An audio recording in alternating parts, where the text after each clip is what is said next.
Hey everyone, it's Tony from Mr. T's Toys, the place to review and discuss vintage and modern toys and geek out over fandoms from today and yesterday. And today, I'm geeking out about this.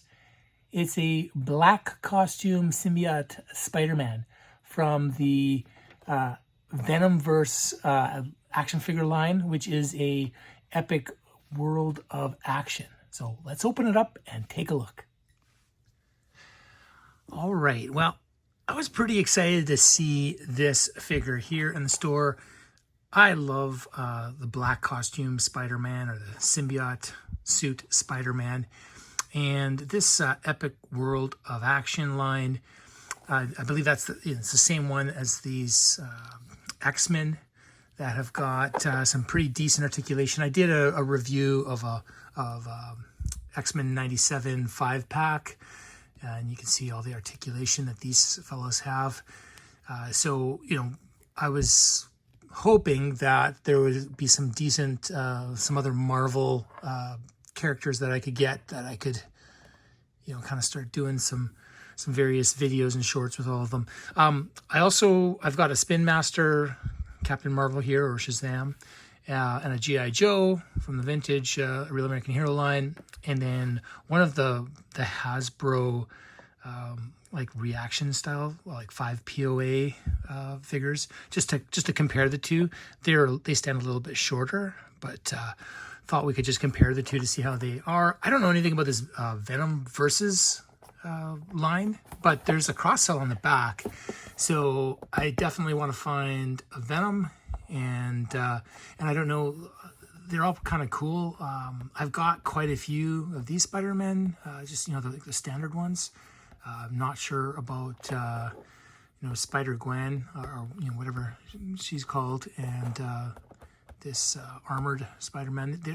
They all look cool, but I don't know if I'll get them all or if I'll find them all. But I always have to pick up a black suit Spider-Man when I find it, so that was what I did with this one here. So let's open it up. I am hoping it has the same articulation as these X-Men figures. This epic world of action is also the same sub Hasbro line. They're doing Star Wars figures as well. So I've been slowly finding some of them. The articulation on the Star Wars ones are kind of hit or miss, though. They're not all, the same. But hopefully the Spider-Man is articulated nicely. It comes with an accessory, which is always cool. So we've got a black web, a Venom web. So that's pretty intricate. It's a little bit firm, not quite so malleable. I actually would have expected it to be a little more malleable than it is. That could snap easily. Kids were playing with it. Now for our black Spider-Man, this is pretty nice, pretty sleek. So no articulation on the waist, but you can see that we've got a couple spots with the arm. They don't bend a lot, but they bend a little bit.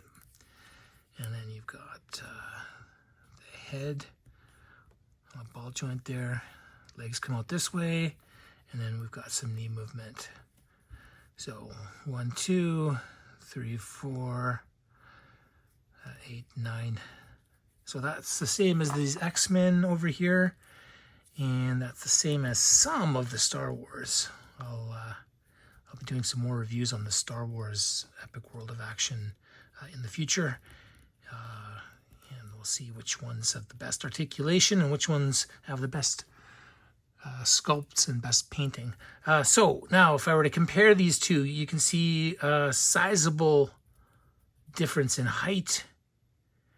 And if we were to look at the paint app, I actually prefer the paint app of this 5 POA figure.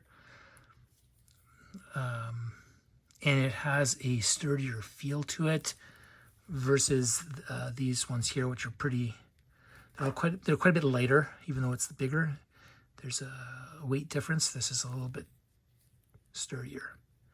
Yeah. Now they've got a weird. Most of these figures here have a weird movement with their hand, but they can't come out at the arms or the legs. So from a posability and playability, you know, you can't compete. This doesn't really compete. It's a smaller scale. This one is, you know, the 4-inch scale.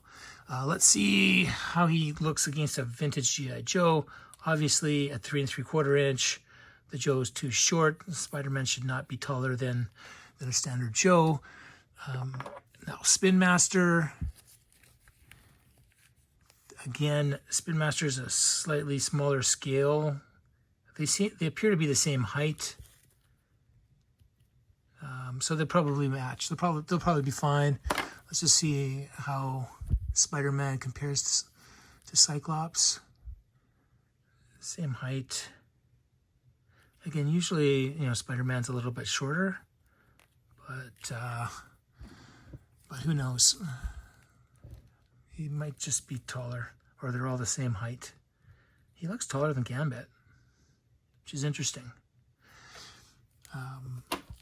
I actually think that the 5 POA Spider-Man fits in better because he's a little bit smaller than this one. You know, because he is a teenager. Now, of course, he could be a grown adult at this point. You know, it depends which comic you're reading and which Spider-Man that is. And is there something different on this Venom Versus? I don't know if that's a cartoon. If you know what Venom Versus is, if it's just a toy line or if it's something else, and it's a cartoon that I have not found yet on Disney Plus, feel free to drop a line in the comments. But I think in the meantime, this is a pretty sweet line. Pretty good figure here for a pretty low price point. I think it's about $10 Canadian. So I'm going to be looking at least for a Venom, but probably get a few more in the line. Definitely a place for this Spider-Man here at Mr. T's Toys. I hope you enjoyed this video, and if you did and you'd like to stay up to date with new content and help the channel grow, please like and subscribe. And if you already are subscribing, thank you so much.